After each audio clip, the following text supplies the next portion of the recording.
Well, hello there, everybody, and welcome back to another episode of Two Sons Podcast. I am your co-host here, Philip, and in today's episode, we're going to be continuing our Star Wars trend as May is obviously May the 4th month and it is Star Wars month.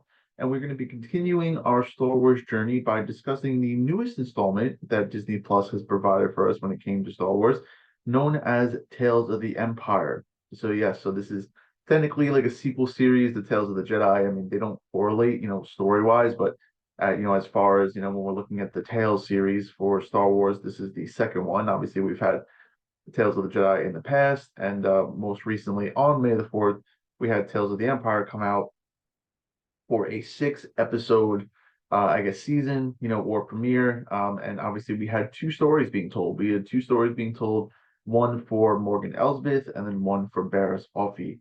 So yes, we had that show come out on May the 4th, which I was actually surprised about. For some reason, I thought it was coming out in June. So I wasn't really looking forward to it. And then all of a sudden I was told that it was coming out May 4th, and I was like, wait, really? So I watched it May 4th.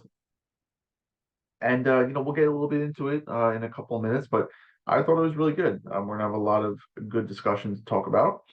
But before we do, obviously it's just me today. Unfortunately, my brother has some plans and he is preoccupied, so I am taking the reins of our lovely podcast this week and bringing you guys another wonderful episode. So thank you guys so much for coming out and supporting us recently when we finished up our episode on the series finale of the Bad Batch. It was a great episode. It was a lot of fun for the two of us to do. So if you haven't checked it out, it will probably be like right up here at the end of the episode for you guys. So go check that out at your leisure. But yeah, I mean, it's been a couple of days since we last spoke to each other. So hopefully, everybody had a great May the 4th weekend. I know I did personally. It was a really good day for me, as well as my brother. We exchanged a couple of gifts for Star Wars and whatnot. And overall, we were just able to, both enjoy our love for Star Wars. So again, for those of you that, went out and celebrated or did something for May the 4th, hopefully you guys had a good Star Wars day. Yeah, excuse me. Sorry, allergies. But yeah, hopefully you guys had a good May the 4th. You enjoyed your Star Wars Day and the rest of the weekend. If you celebrated, Revenge of the 5th or Revenge of the 6th, again, hopefully you guys enjoyed your day with Star Wars. And yeah, obviously I am recording today on May 12th, which is Mother's Day. So for, all the mothers out there from the Two Sons podcast, we're wishing you a very happy Mother's Day. And hopefully, you've all had good days with your family, or even if you're just celebrating by yourself, hopefully you've taken the opportunity to love and appreciate yourself and celebrate who you are as a mother. So from the bottom of our hearts here at Two Sons Podcast, thank you out there for all the mothers that do everything they can for their children, and happy Mother's Day in general. So moving on from that, you can notice that some of my surroundings have changed, not too much. This top shelf right here is slowly but surely going to be dedicated to Star Wars Episode One: The Phantom Menace. I actually snagged a re-release poster of Episode One the other day when I went to the movies. Really chill guy. Shout out to Jeremy at NCG Cinemas at the Citrus Park Mall. Great guy. Huge Star Wars fan. We both got the talking, and yeah, he gave me one of the posters. So I really do appreciate that. So unfortunately, my camera is kind of tilted down a little bit, so you're kind of seeing the bottom half. But it is such a nice poster, so it looks really nice. I got some new poster frames for both the House of the Dragon and that one. Fun fact about this House of the Dragon one, this one is actually a gift from my brother, shout out Joey. And I'm a big Game of Thrones guy, and then I obviously started watching House of the Dragon, obviously. And he actually snagged me a poster that I guess they made a couple of dozen copies or so, and it's actually signed by the cast members of House of the Dragon. I mean, you might be able to see some signatures in the camera, but it's actually signed by a couple of the cast, actors and actresses, which is really, really cool. So, I mean, obviously it's a huge deal. So, yeah, and then like I said, I got new frames for both of them and whatnot. So, but yeah, I mean, other than that, kind of the same, really. Nothing else going on. I mean, going into how I'm doing personally, obviously today was Mother's Day, so I spent time with my grandmother and my aunt. We went out to dinner. We spend some time together as a family. And honestly, I am just stuffed, and I just feel like I'm going to explode. Just definitely ate way too much food, and yeah, I thought I'd end the day by obviously bringing you guys a wonderful episode for Two Sons Podcast. It's probably going to be a little bit on the shorter side, just because Tales of the Empire is obviously only 6 episodes, so it's not going to be too much to talk about. Um, but other than that, obviously I finished up school a while ago, so I'm just kind of working throughout the week, and work is going really good. Thankfully, I love my job and everything about it, and the pay is good, the hours are good, and it keeps me busy. So I really do appreciate that. Making some money, allowing me to afford bills and living and stuff like that. All that great adult stuff. Tomorrow I'll be going. I have a doctor's appointment in the morning, gonna get some blood taken, just as some, standard testing, and probably just relax the rest of the day. I think do some shopping later in the day. But yeah, other than that, just take it easy until it's back to work for me. So yeah, but other than that, by the grace of the gods, just living life every single day and enjoying it, and just trying to enjoy the rest of the spring until the summer. And got a couple of things coming up in the summer, but obviously I'll talk about that at a later date.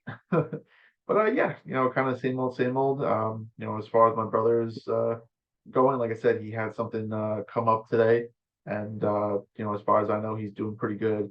Looking for a couple of different jobs, looking at different opportunities, but he seems to be in good spirit and good health, and we'll be back together next week for our episode. But obviously, we don't want to leave you guys high and dry, so here I am, so giving you guys a an episode to listen to start off your week. We appreciate obviously all the people listening on Spotify, any of your other podcasting platforms, as well as YouTube. We had our subscriber count go up a little bit in the last couple of days, so I really do appreciate that. And who knows? Maybe we'll get to like 100 subscribers on YouTube. That'd be pretty cool. I mean, we're at 81 right now. Um, so who knows? The sky's the limit, right? Some recent controversy. I wasn't going to address it, but I want to address it now. Just to kind of get out of the way. Um, as you guys know, I would post a couple of shorts, about the things that we talk about, Game of Thrones, Marvel, Star Wars, so on and so forth. And obviously, it gets a decent amount of viewage and likes and stuff like that, and people come and check it out, and subscribe and whatever. And I had somebody recently call me out on it, basically claiming that I was using the material for my own work. And say what you want, but obviously, whenever you take a an edit or something from TikTok or another social media service, it shows the person's TikTok in the frame. And obviously, I'm not trying to crop it out or anything. I did not specifically tag the person in the description, and that's my fault. But at the same time, I was also, just showing the thing whenever I could show it. I never sat here and took credit for the edit, or never said, oh yeah, check this out. This is what I put together. Um, I just found it was cool, and I just wanted to share it with everybody else. I mean, it's the same thing on people do it on TikTok all the time. People do it on all the other social media platforms all the time, and barely any of them get credit for it or whatever. And but whatever, you just have some people out there that just want to point it out, and be a keyboard warrior, and fight for what's right. And so to appease everybody, make everybody happy, I deleted all of the shorts that I ever reposted. And going into the future, if I decide to post any other shorts, I'll make sure to obviously give the person credit in the description below, so you can go check out their TikTok or whatever, just to appease people that, uh, you know, might not like it. But for those of you that just came by and you saw a cool edit and you liked it, thank you. I appreciate it. That was kind of my goal to, take pieces of hard work that other people have done, and show it on the podcast, just to, um, give them some credit, and show their work. Obviously we're a very small podcast, a very small channel. So, I'm not making any money off of this.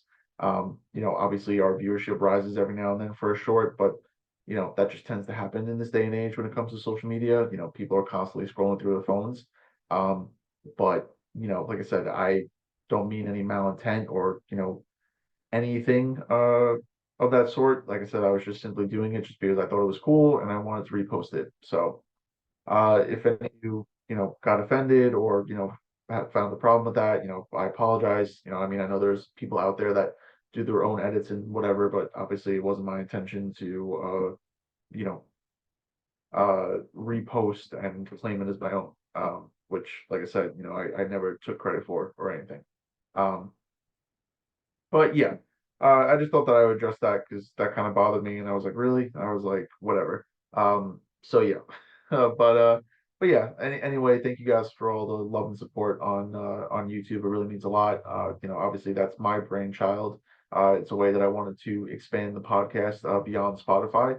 And like I said, I mean, we're up to 80 subscribers. I mean, it's just kind of surreal that honestly, I didn't think we'd get any other subscribers besides like myself and my brother, but the fact that we're up to 80 subscribers, means a lot. So, hopefully you guys just keep coming back for more. And like I said, if you ever want to interact with us, besides saying negative comments, in the shorts or in the videos, we are more than welcome to interact with you guys. We want to interact with you guys, see what you guys think of the videos. If you guys suggest anything we do differently, if you have any topics of your own that you want us to cover, I mean, it would be really cool to create episodes around your guys' suggestions and your thoughts. So like I said, thank you guys so much.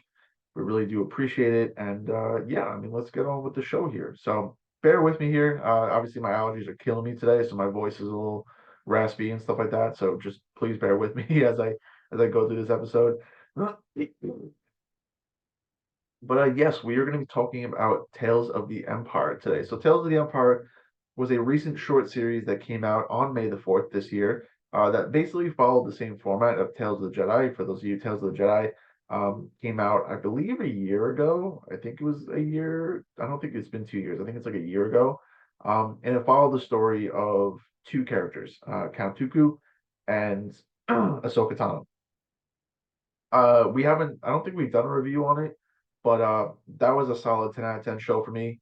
It took really two interesting and unique characters that people grown to love throughout the prequel trilogy, throughout Star Wars, and answered a couple of questions that maybe people were asking. And it was beautifully delivered. The animation looks great, the storytelling was great.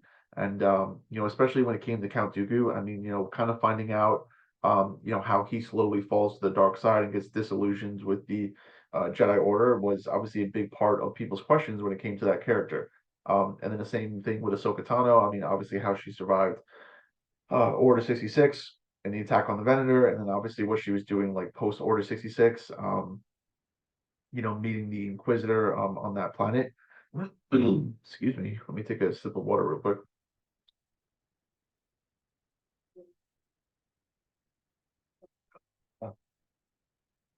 But yeah, so great series, and honestly, I think Tales of the Empire.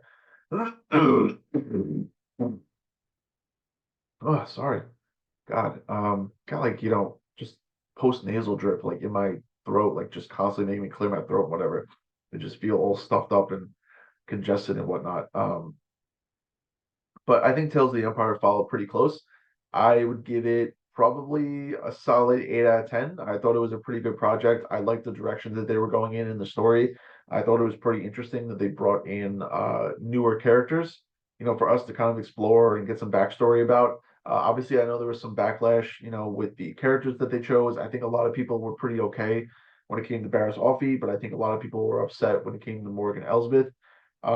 However, when I show you my excuse me, when I show you my opinion and my thought process about it, maybe it will allow you guys to see it in a little bit of a different light. Um, so obviously, like I said, there's 6 episodes, right? So we're not going to go through and discuss every episode. We're just going to talk about the show in a broader term. If we want to go back and analyze any of the episodes, I'll wait for my brother to do that. But like I said, the show as a whole, I think is a solid 8 out of 10. I think that's a pretty fair score to give it. The animation was beautiful, it was top notch, same as Tales of the Jedi. We had a couple of fan favorite characters return, which was really nice, such as Darth Vader, Admiral Thrawn, and General Grievous. And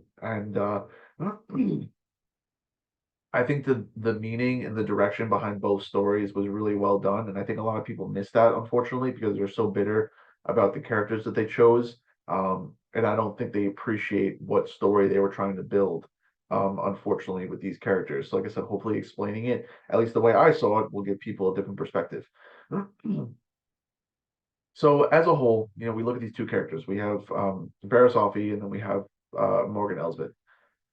Obviously, the show is called Tales of the Empire. Now, the previous show was called Tales of the Jedi because it focused on the Jedi. Not just Count Dooku and Ahsoka Tano themselves, but it also focused on, the Jedi Order. The Jedi Order at its height. The Jedi Order at the start of its downfall. The Jedi Order during its downfall. Just focus on the Jedi as a whole. Tales of the Empire basically focuses on the time of the Galactic Empire. Now we see shots as early as, the beginning foundations in the beginning of the Galactic Empire, and we probably see shots further down the line, of the Galactic Empire. We're never really given a time frame, um, in the sense of like how long has it been since the Empire was founded, pretty much. But we just do know that in these episodes, it is no longer the Galactic Republic, it is no longer the Clone Wars, it is the Galactic Empire. And you could argue like when you think Tales of the Empire, you're thinking like you're going to see a stormtrooper there, you're going to see a Star Destroyer there, this and that. Like it's going to be focused on the Empire. But I think instead of what Tales of the Jedi did, where like they have the title kind of focus on the characters, they took the title and then they took these two characters, and we see that both these characters at some point, which is what they have in common, they do work for the Galactic Empire. I mean, you have obviously Barriss Offee initially becoming a Inquisitor. And you have Morgan Elsbeth, basically, working with Grand Admiral Thrawn, under the Galactic Empire. So you do have both of them working for the Empire for a time. But I think what this does is that obviously the Galactic Empire, we're meant to assume that like a darkness has kind of fallen over the galaxy, right? Like this is like the uh historical equivalent to like the Dark Ages of like medieval Europe or whatever, right? After the fall of the Western Roman Empire, the loss of technology and civilization and advancements. Um, we're meant to see that the Galactic Empire is like the resemblance of the Dark Ages. Not necessarily that people are brought back in time, but there's like this newfound tyranny and oppression, spreading across the galaxy, that we didn't see before. So, as a fan, you're expected to see that, right? Obviously, we see that in both stories, when it comes to Morgan Elsbeth and Barriss Offee, And I think overall, what the show is trying to show, what the show is trying to show is that they're giving us these two characters, right, during the time of this Galactic Empire. And they're showing that some people, such as Morgan Elsbeth, will learn to, use their own hatred or anger, towards the world, towards the galaxy, and put it to good use by serving in organizations such as the Galactic Empire. And we see them fall to the quote unquote dark side, and kind of fall in line with the Empire and, support them. And we see someone like Barriss Offee who initially starts on that path. However, they see the errors of their way. They realize that there is hope, that there is light in the galaxy, regardless of what the Empire tells you, regardless of the oppression. And we see that they are able to choose their own path, one of their own choosing, one of hope and enlightenment and light. So we're seeing sort of a yin and yang story. Both of them do not exist without each other, right? Like when someone falls, someone is always going to rise. When there's light, there's dark. When there's good, there's evil, et cetera, et cetera. When there's the light side, there's the dark side. So they're showing, two sides of the same coin, where, they flipped it, and on one end, you have someone like Morgan Elsbeth, who's going to use her upbringing and, certain events that happen in her early life to basically dictate her personality, her characteristics, and her mindset. And she's going to find a way to fuel that mindset through the Galactic Empire and through Admiral Thrawn. And you're going to see someone like Barriss Offee, who starts out in the same situation, right? We see that during the Clone Wars, she's obviously arrested after trying to frame Ahsoka Tano for the bombing on Coruscant, and you know she was, in her eyes, she was trying to do something good for the Jedi, right? She was trying to root out their corruption, and their weakness, and like, turn the Jedi Order in a different direction. So we see that she's given an avenue to kind of explore that hatred and that rage towards the Jedi through the Inquisitor program, and we see that she's given a second chance. However, as I mentioned before, where you get the yin and the yang and the two sides of the same coin is that, unlike Morgan Elsbeth, who takes these motivations and lets it fuel her and uses it for evil and supporting the Galactic Empire, we see Barra start off like that, but she sees that she's been disillusioned by what the Inquisitors and the Grand Inquisitors have told her, and she realizes that this is not what she wants. That, at heart, believe it or not, she still is a Jedi. She still has a conscience, a personality, a way of looking at the world. And we see that eventually over time that being an Inquisitor is not what she thought it was going to be. And she basically stands up for herself and leaves the Inquisitor program and isolates herself and uses her force abilities and her talents for good to help other people. And obviously, towards the end of her arc, we see that a former Inquisitor, who was also her friends, during the time of the Clone Wars and post Clone Wars, hunts her down. And we see that Barriss is actually struck down by this Inquisitor. Now, obviously, depending on how you see it, it's obviously left up to interpretation whether she's going to survive this abdomen wound. I mean, we've seen people get stabbed before in the abdomen, and we've seen them survive, besides Qui-Gon. um, so again, because of the direction that Disney's going in, and basically who they keep alive and who they don't keep alive, it's possible that Barriss will make a future appearance and that she is still alive. I actually took it under the impression when I was first watching it that she died. So I think that she's dead. But again, we see her, reject the darkness, embrace the light and hope, and we see her, take on a different path and in a different life, under the Galactic Empire. So again, I think that's what the overall message of this tale was supposed to be, where, like, even though times seem dark and depressing and oppressive, that you could either join it and embrace it, or you could fight back and you could fight for what's right. Um, and I think they portrayed that message beautifully. Again, they probably could have used different characters, I'm sure, to convey the same message that people wanted to see. They could have used Thrawn. I mean, obviously, uh, Timothy Zahn has done a wonderful job giving us both Thrawn trilogies, the Ascendancy trilogy and the new trilogy. And according to him, and according to Star Wars, these books are supposed to be canon to the timeline. So basically, these books are supposed to be canon, from his time in the Chiss Ascendancy up to when he exiles himself, and joins the Galactic Empire, and then when we see him in Star Wars Rebels, and then obviously later on in Ahsoka. So they could have used him as a character.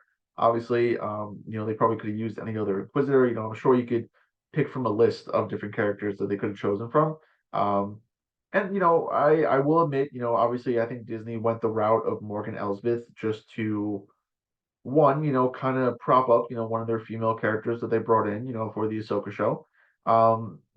And two, give this character maybe a little bit more of a background, amidst the backlash of her character, because obviously not everybody liked her character. I don't think she was very well liked, in the Ahsoka series. Not that the actress was bad at all. I mean, usually the best actors and actresses are the ones that people hate the most. So I mean, I think she did a phenomenal job in her role and her part, but her character was just not very interesting. It gave us a lot of questions when it came to Dathomir, and the Night Sisters and their magic and just how it worked. And then it basically kind of changed the whole origin story of the Night Sisters. And, it just raised a lot of questions. And, unfortunately, when you have a show meant to answer some questions and then it just raises even more questions, obviously that's a little suspicious, or, not everybody enjoys that type of thought process. Um, but I mean, say what you want, but I mean, to be honest, I enjoyed her story. I really did. I mean, we're gonna dive obviously right into the Morgan Elsbeth part, since we're talking about her.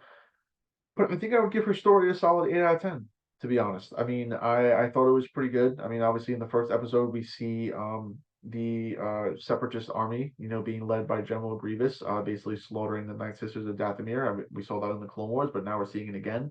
through Morgan Elsbeth's eyes. So it was absolutely phenomenal to see General Grievous back. This animation, he looked menacing as ever. And we see obviously that Morgan loses her mother at a very young age, from the droid attack, and she loses most of her clan and her family, as most of the Night Sisters are actually wiped out in this massacre. Besides a couple that reappear, later, in other Star Wars projects and whatnot.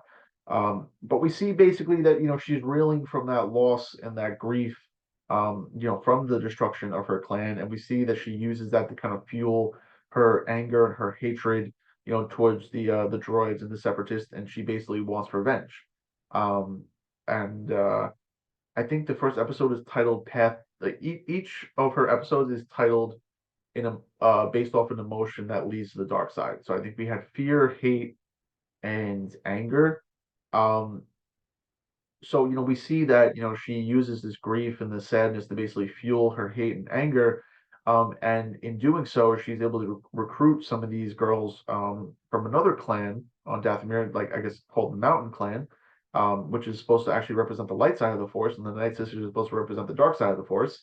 So we see that Morgan Elsbeth is able to kind of corrupt, these light side clan members, with the dark side. A lot of symbolism going on here. They don't actually use the Force, but their magic is represented by sides of the Force, per se. And we see that ultimately, it cost her because we see that, one of the main girls, the daughter of the chiefess of the clan dies, the other girls are injured. And, in that moment, she takes down a couple of droids in a dropship, but basically the matriarch of the clan tells her that you have chosen your path. So she has cemented her path to be one of, hate and anger and bloodshed from an early age, and then I think they showed that beautifully. I mean, obviously it left a couple of questions, right? So it doesn't, really explain to us how she gets off of Dathomir. It does not explain to us how she ends up on Corvus. It doesn't explain to us how she ends up becoming the magistrate of this town and kind of like running the settlement. Um, and yes, I think I would have liked to have seen that answered. And I'm sure a lot of other people would have. However, to play a little devil's advocate, depending on how they told that, I mean, does it make for good storytelling?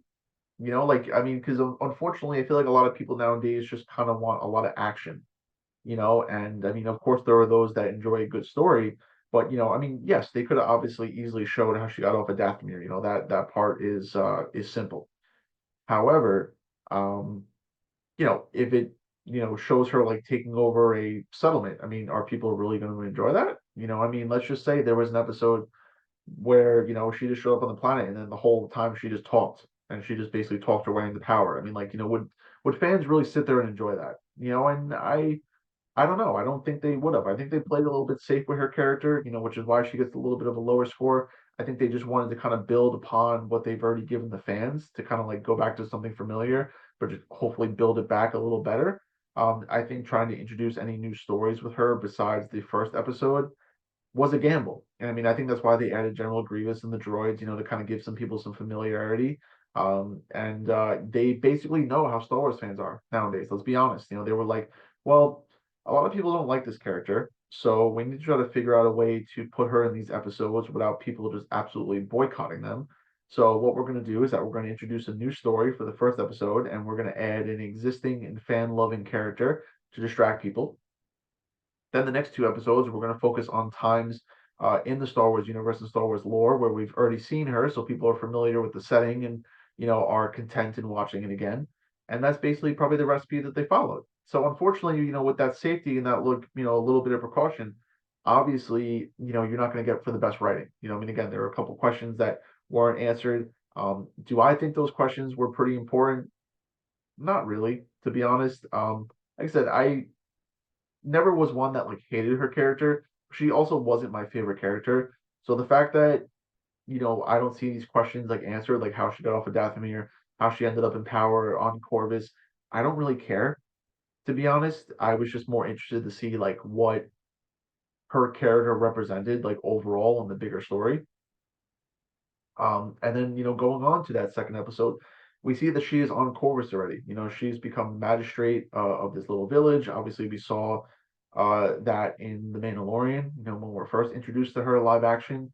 And we see that she is basically continuing down that path. We see, the episode opens up with her introducing the TIE Defender program to this like Imperial leader meeting. And this is one of the first problems that I had with her arc, at least, when it came to the show, to be honest, because they never truly stated, to be honest, who came up with the idea for the TIE Defender program in Star Wars. We know it was a project that was pushed by Grand Admiral Thrawn, and we know he was a big supporter of it, but we don't know whose idea it actually was. Now, I assumed, and this is just a little bit of my bias, I assumed that he was the one that created the program, because of how intelligent and, strategic he is. I would see this as a program he would develop. Maybe he took some inspiration from his own Chiss warships or fighters, and he realized that this is one of the best ways to defeat the rebellion. I just assumed that he was the one that created the program, which is why he pushed for it so much. So, taking that bias aside, I mean, technically what they did with making Morgan Elsbeth the creator of the TIE Defender program, they did nothing wrong with that. If anything, they just added a little bit more substance to the character. So not only is she from Dathomir and she's a Night Sister, but she also created the TIE Defender program, so it kind of helps her tie in to the deeper part of Star Wars. But then you could push back on that and be like, well, was that really the best you got? Like, I mean, it almost feels like they were reaching and they were like, how do we connect her deeper into Star Wars? How do we make people like her? Or how do we connect her more to the story? And they were like, oh, I know. We'll give her credit for creating the TIE Defender program. And again, unfortunately, because they went that route, they never showed us coming up with that idea. I mean, like, we see that episodes 1 and 2 go basically straight from the end, and she's still on Dathomir, to now all of a sudden she's aboard a Star Destroyer and she's pitching the plans for the TIE Defender program. So in the first episode, we were never given an inkling of any like mechanical or militaristic, or naval prowess, right? Like, we never saw an interest in starfighters and shields and like, how to better the Imperial fleet. We never saw any of that. So obviously, again, that raised a lot of questions for people where they're just like, well, where the hell did she come up with this idea, basically? Um, so again, unfortunately, that's where like, she loses a point, for me when it comes to the story. Because the other things I could excuse, like, how she got off of Dathomir, how she ended up on Corvus, how she ended up in power, I could excuse that, because that, I mean, obviously, would it be nice to know? Yes, of course, just to have a little bit of background knowledge. But did I care if I saw it? No. I mean, again, this is just me personally. Um, So, but that did bother me though, because in my eyes, I see the TIE Defender program as something that Grand Admiral Thrawn came up with. It gave a little bit more backbone to his character because, I mean, the whole reason why he was sent to the Galactic Empire was to judge whether it was a good ally for the Chiss Ascendancy to use in their war against the Grisk hegemony. And finding ways to strengthen that ally, to make them more useful for the Chiss would be easily something I would see Thrawn do. So again, that's why I think that he is the inventor of the TIE Defender program. So I didn't like it for that. Um, but regardless, we see basically the end of the episode. She obviously goes back to Corvus. Obviously, the people are still upset with her because they promised that she promised them like wealth and prosperity and everything, and obviously she hasn't delivered that. So we see that she's kind of holding on to this community with like an iron grip, basically. Using these like special assassin droids to kind of keep everybody in line. And then this is where we see that when she's still aboard the Star Destroyer, that she's approached by, excuse me, I don't know if it's Captain or Commander Pelion, who is basically Thrawn's right hand man. At least in the animated and live action series. We see that in the books it was somebody by the name of Eli Vanto, but we see that they replaced Eli Vanto with Pelion, and that kind of speaks true a little bit more to the Legends version or the expanded universe version of Thrawn, where like in the original like EU Thrawn trilogy, the Heir of the Empire trilogy that everybody refers to, Captain Pelion was his right hand man in that series. So again, just typical Disney fashion that they want to exclude the Legends universe as non-canon, but then they want to add characters from that universe and make them canon instead of using characters that have already been created by the creator of Thrawn himself, but that's a whole nother tangent for another day. Um, so we see that he approaches Morgan while she's still on the starship and basically tests her a little bit, trying to find out like why she's doing this for the Galactic Empire, what are her goals or whatever, basically just to take back to Grand Admiral Thrawn. And then we see later in the episode, obviously, that the Chimera along with Thrawn arrive on Corvus and basically test her herself. I mean, obviously, we see that she's ambushed by Rook, who makes an appearance. We haven't seen him since Star Wars Rebels. Obviously, he was Thrawn's, basically personal assassin. Again, funny enough, we see in the Legends trilogy for Heir of the Empire that Rook is actually the one that kills Thrawn at the end of that trilogy. But in this new trilogy, he is basically, Thrawn's like, right hand assassin. And, we see him make appearances in Rebels. I actually really liked his Clone Wars design. I thought he looked a lot more menacing, a lot cooler, which was awesome to see.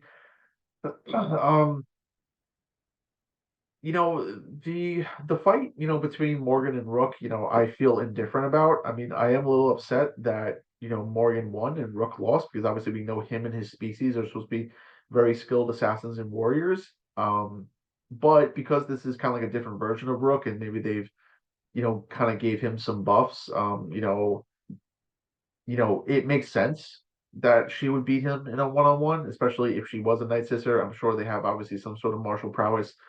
So it's not like she's just kind of picking up the spear and just swinging at him violently. Excuse me. But say what you want. I kind of felt indifferent about it. I was kind of hoping that, he would have beat her, but Thrawn would have admired like how long she was able to like hold her ground against Rook and like didn't give up, which is again something that he would definitely look for probably in the quality of like, an ally. Excuse me.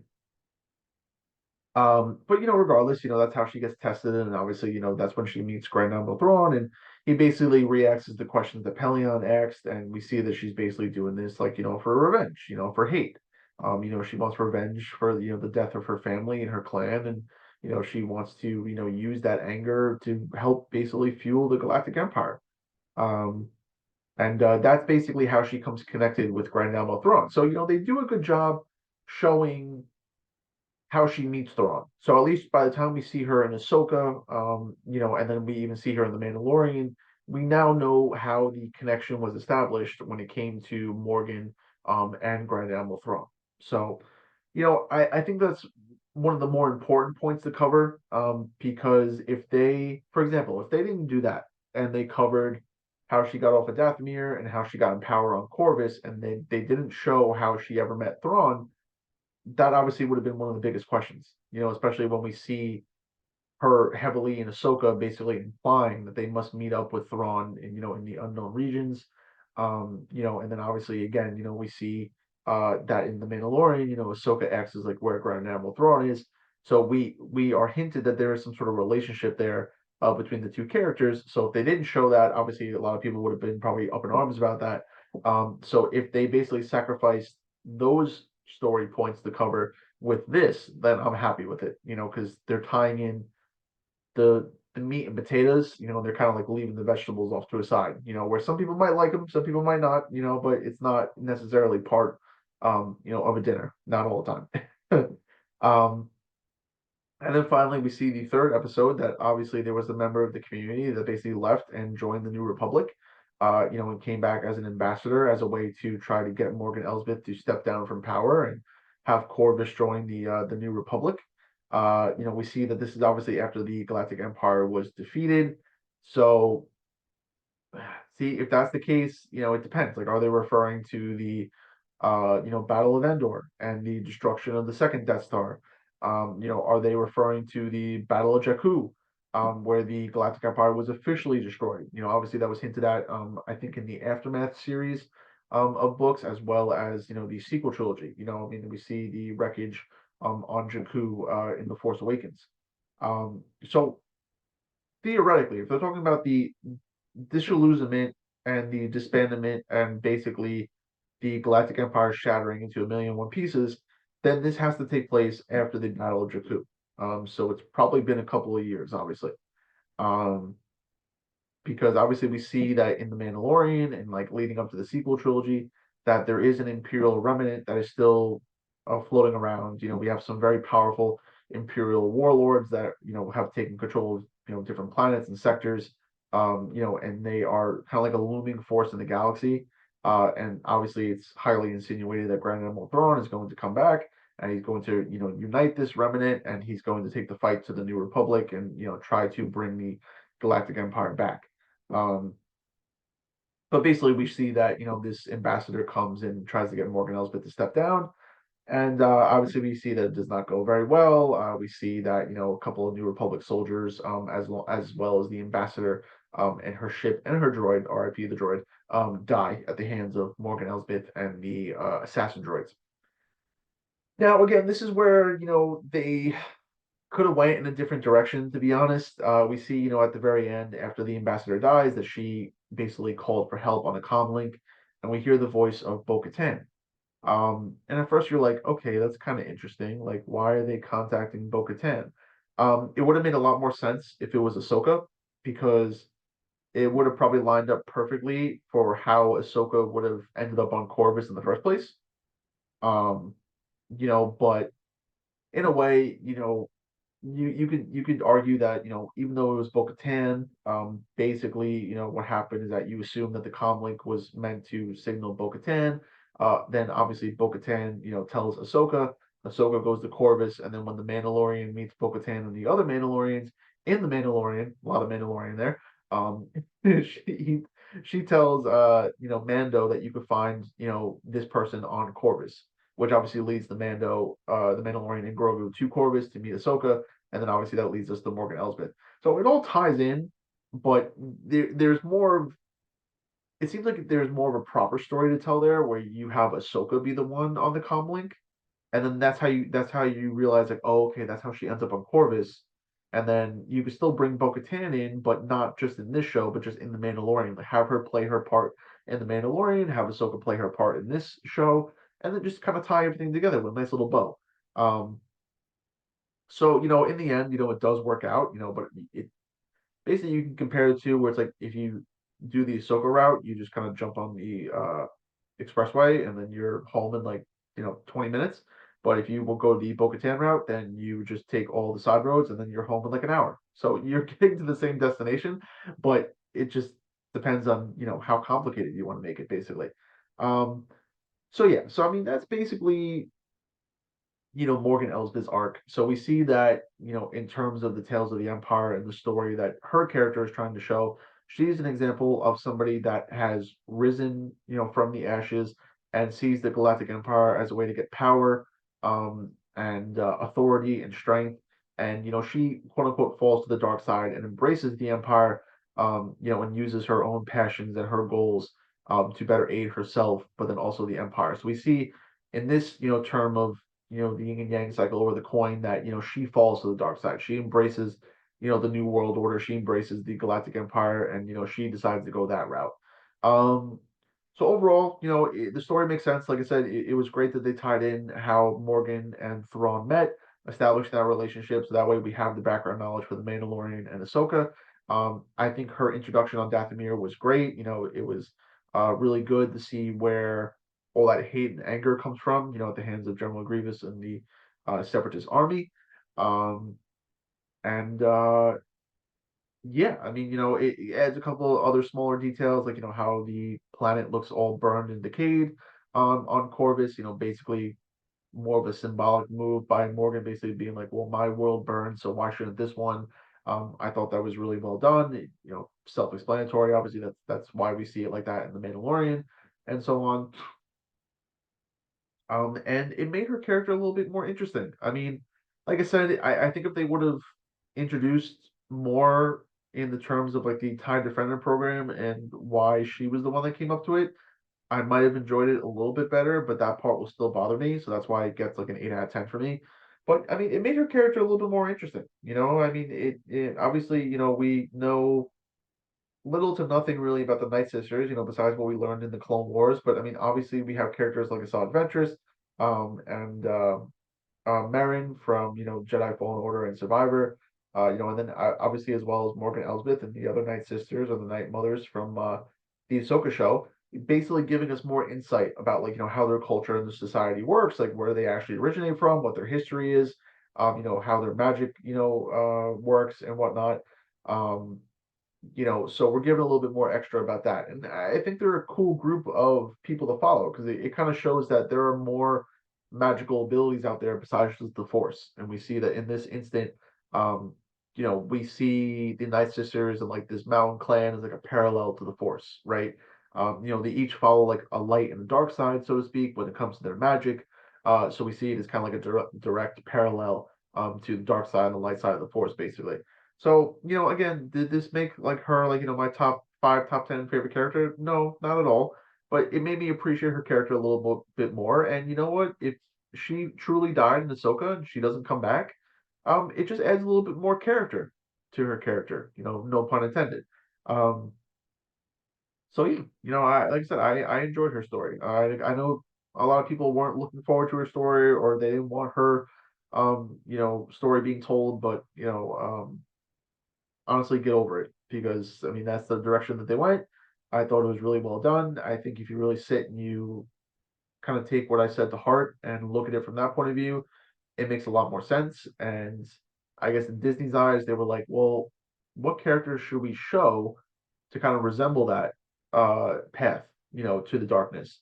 And I guess they chose Morgan. And I mean, it made sense. I mean, like I said, we're not going to see her character again. I mean, she died in Ahsoka, unless she somehow gets resurrected with Night Sister magic, whatever. I don't think we're going to see her character again. Um, so they thought, well, you know what, she's already dead in the lore, so let's give her a little bit more of a backstory. Kind of beef her up. Maybe answer some of those bigger questions like how she met Thrawn and why she even had a relationship with him in the first place, and what happened to her on Dathomir and the Night Sisters, and they answered two of the biggest questions. How did she end up getting a relationship with Grand Admiral Thrawn, and what was her origin when it came to the Night Sisters? And that's it. I mean, again, it would have been nice to know how she came into power on Corvus, how she, left Dathomir, but those are smaller fish in a really big pond, So, but yeah, so like I said, I give that solid, first part, an 8 out of 10. Going forward into Barris Offie's story, I mean, honestly, I think I'm giving this like a solid 10 out of 10. I mean, I thought they really nailed this home with her character, and I thought it was a great use of the other side of the coin and showing how somebody could start in darkness, but then, rise up and, end up in the light, and choose their own path. And I think she was a great character to show for that. Obviously, Barris Offee, we saw her in the Clone Wars as a Padawan under Master Luminara. We see that her and Ahsoka Tano obviously develop a friendship on the second Battle of Geonosis, as well on a episode where they are on a ship and they get the clone troopers get infected with the Geonosian parasite, and they kind of have to like basically survive until they get back to like a Republic spaceport. And then we see, unfortunately, later on in Clone Wars that Barris frames Ahsoka Tano for a bombing, I think at like the Jedi Temple. And we find out that eventually it was Barris that did it, and she was like basically disillusioned with the Jedi, and she thought they were corrupt, and they weren't doing the right thing, and we see that Ahsoka's exonerated, but that's obviously the main reason why she leaves the Jedi Order to begin with, because the Jedi Council was quick to blame her and not believe her, and her trust was shaken basically ever since. So that's why she chooses to step away, basically.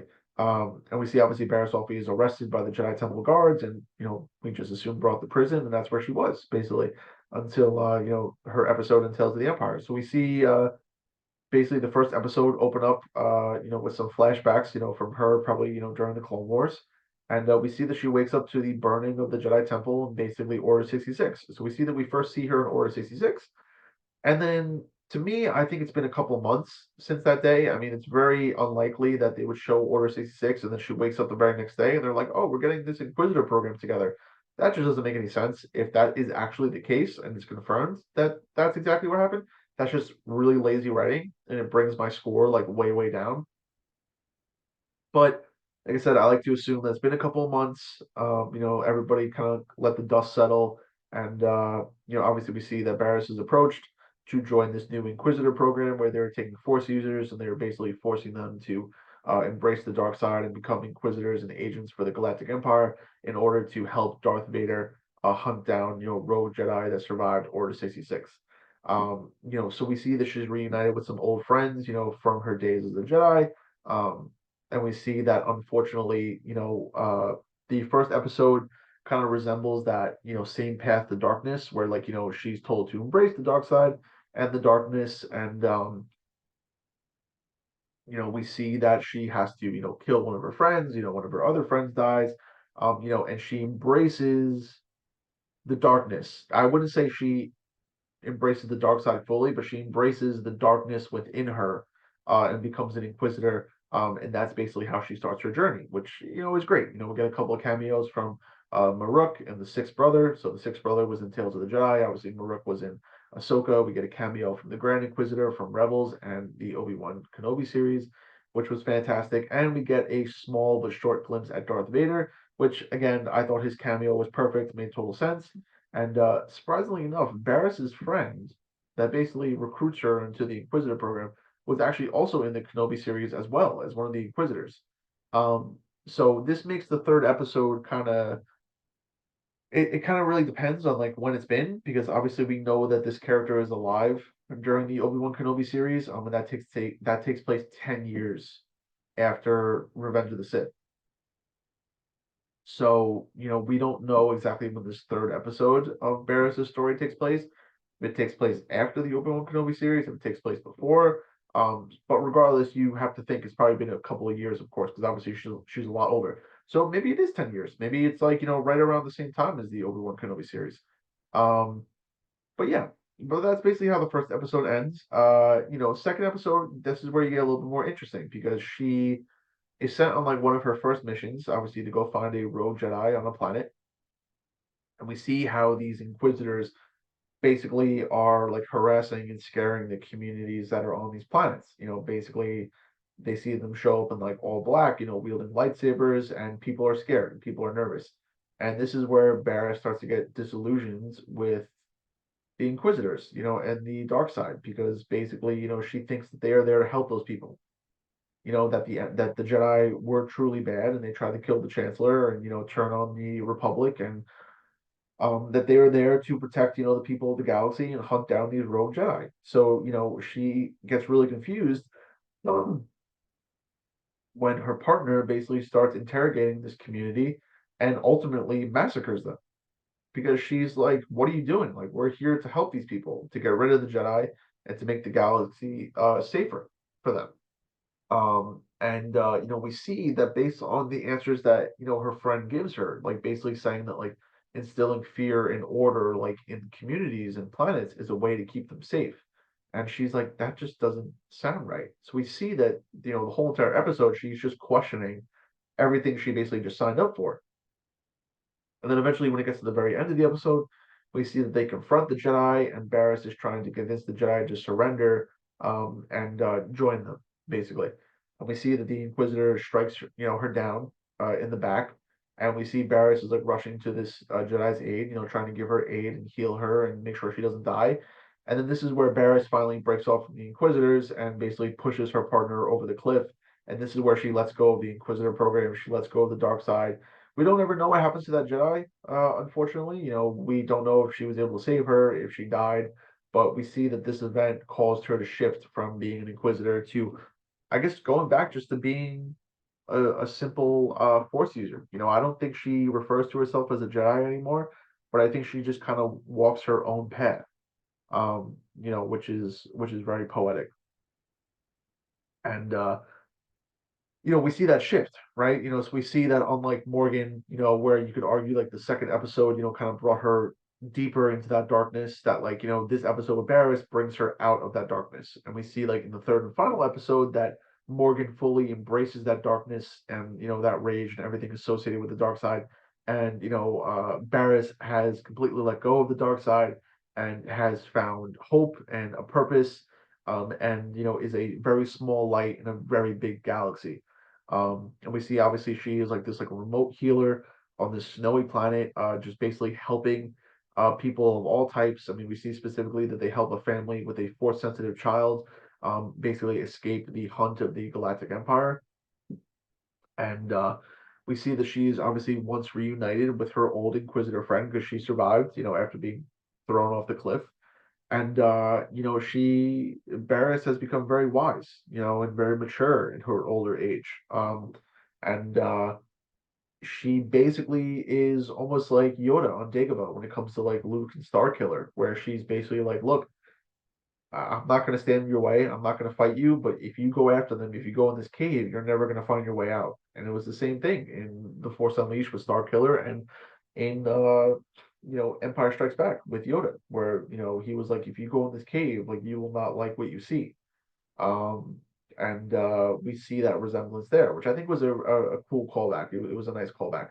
And we see that basically the cave is like a metaphor, right? And we see that if somebody has clarity and a clear conscience, that they could easily find their way through the cave. They could easily find their path and continue on with their life. But we see if somebody's judgment is clouded and dark and basically all over the place, that they are constantly second guessing themselves. They are constantly taking the wrong turns, going different directions, and they are never finding the correct path in their life. And that basically is what separates this party that was making their way to the spaceship and then the Inquisitor, because this party, was on the correct path. They were on the correct purpose, and they found their way through the cave with no problem.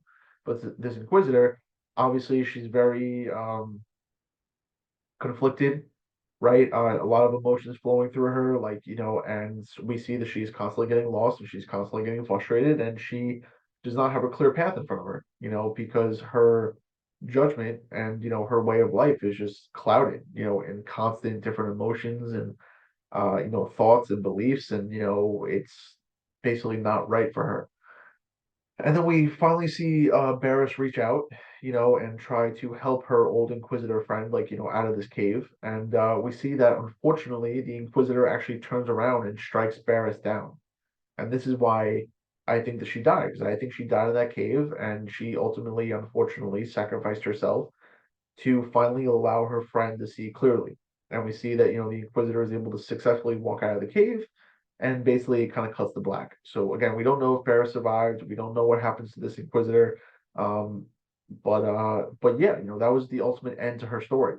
She ended up using her powers, her abilities, to make a small sacrifice. You know what? Like turning one Inquisitor on a different path doesn't necessarily make the galaxy a better place, but it's the smaller victories that eventually add up into a big victory, and I guess that was Barris's mindset, to be honest.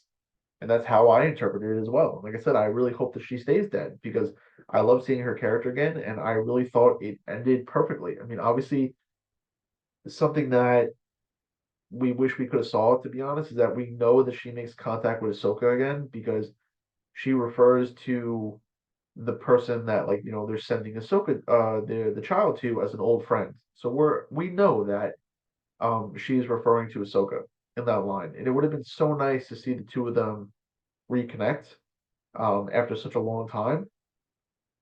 And it would have been a really nice wrap up to their story, to be completely honest.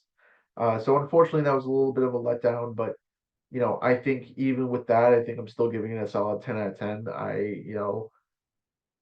Say what you want about the way the force works and the inquisitors. I mean, obviously this inquisitor, realizing what they've done is wrong, and trying to resolve the pain and the suffering that they have caused across the galaxy is not going to excuse them of any of their crimes, very similar to Darth Vader at the end of the Return of the Jedi.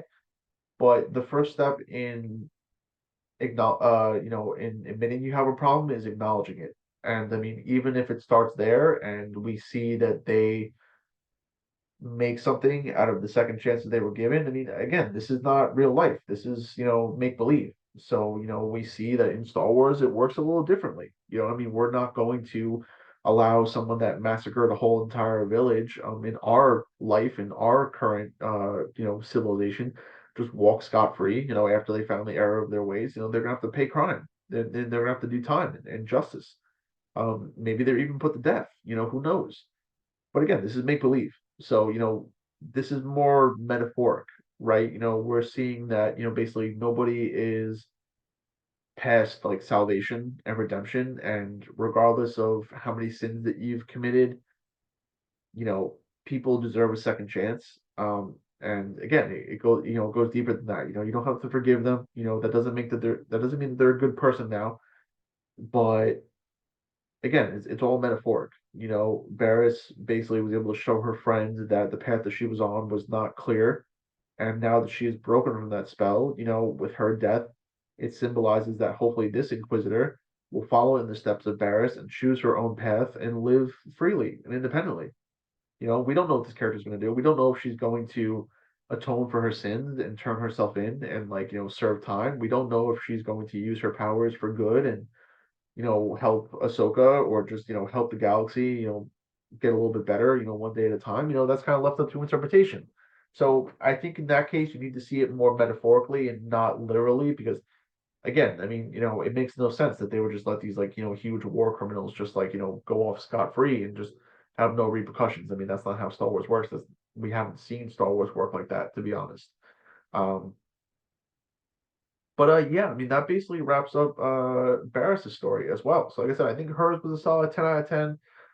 Hers did a really good job exploring that story narrative of even though some people choose to embrace the darkness and go with the status quo, at some point, eventually some of them get the courage and the bravery to explore their own paths and do what they feel is right and emerge from the dark in the light. And again, we're seeing, the two sides of the same coin here.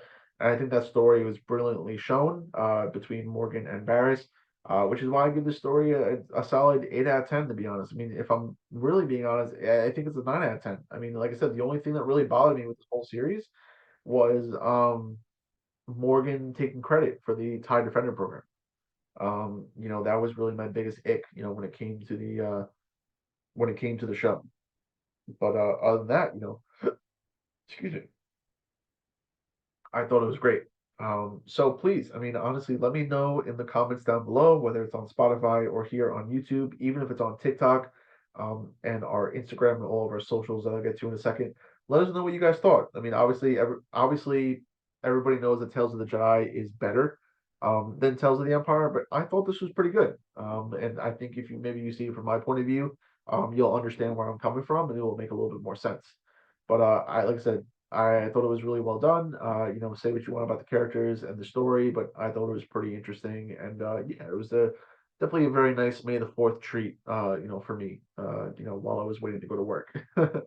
But yeah, let us know down in the comments below what you guys think about this show, what you would have liked to have seen, what you liked about it, what you disliked about it. What you hope they do in the future. What tales would you like to see? Do you want to see like a Tales of Bounty Hunters? Do you want to see Tales of the Sith? Do you want to see Tales of the Rebels? Let us know down below. What you guys think and what you guys want to see. So if you're wondering where you can leave these comments and these wonderful suggestions, you should check us out on our social medias and obviously all the platforms where this wonderful podcast exists. So the podcast is on Spotify and YouTube, all under Two Sons Podcast, so with an O, not a U, because we are two brothers. I don't know if it's on any other podcasting platforms, but if it is, obviously we will be under Two Sons Podcast, which is with an O, not a U, because we are two brothers.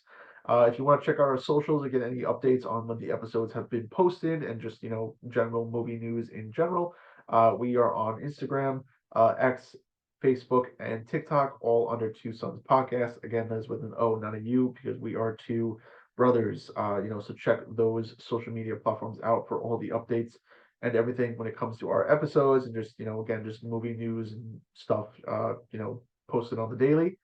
And yeah, again, thank you guys so much for coming out to another wonderful episode where we went over Tales of the Jedi, Tales of the Empire, and just kind of briefly talked about it. Gave it a brief overview on what I thought about the show. So again, let us know in the comments down below, what you thought about it, what you wish to see, and just if you guys have any suggestions for us going forward in the future. But with that being said, again, thank you guys so much for coming out.